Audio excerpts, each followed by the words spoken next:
বারুইছড়ি সরকারি প্রাথমিক বিদ্যালয়ের সহকারী শিক্ষক আসমা খাতুনকে বিদায়ী সংবর্ধনা। মোহাম্মদ বাদল মিয়ার পাঠানো তথ্যচিত্রে দেখুন বিস্তারিত।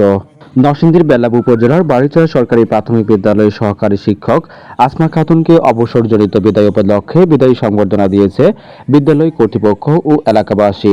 বারুইছড়ি সরকারি প্রাথমিক বিদ্যালয়ের শিক্ষক পরিচালনা কমিটি এবং প্রাক্তন ও বর্তমান ছাত্রছাত্রীর আয়োজনে শনিবার বিকাল ৩টায় বিদ্যালয় মাঠে হাজী মোহাম্মদ রজব আলীর সভাপতিত্বে এবং বারুইছড়ি সরকারি প্রাথমিক বিদ্যালয়ের সহকারী শিক্ষক আবুল কালাম ও চর উপজেলা সরকারি প্রাথমিক বিদ্যালয়ের সহকারী শিক্ষক আবুল হাসনাতের যৌথ সঞ্চালনায় সংবর্ধনা অনুষ্ঠানে স্বাগতিক বক্তব্য দেন বারুইছড়ি সরকারি প্রাথমিক বিদ্যালয়ের প্রধান শিক্ষক কাজী লিলি।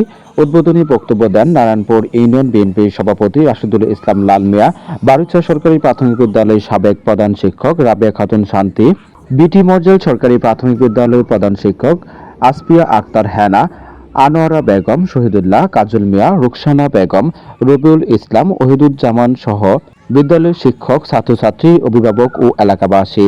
অনুষ্ঠানে কোরআন তেলাওয়াত করেন আবুল কালাম এবং মানপত্র পাঠ করেন বিদ্যালয়ের পঞ্চম শ্রেণীর ছাত্রী সাদিয়া নুসরাত। আলোচনা সভা শেষ ছাত্রছাত্রী, শিক্ষক, এলাকাবাসীর পক্ষ থেকে বিদায়ী শিক্ষক আসমা খাতুনকে ক্রেস্ট দিয়ে সংবর্ধিত করা হয়।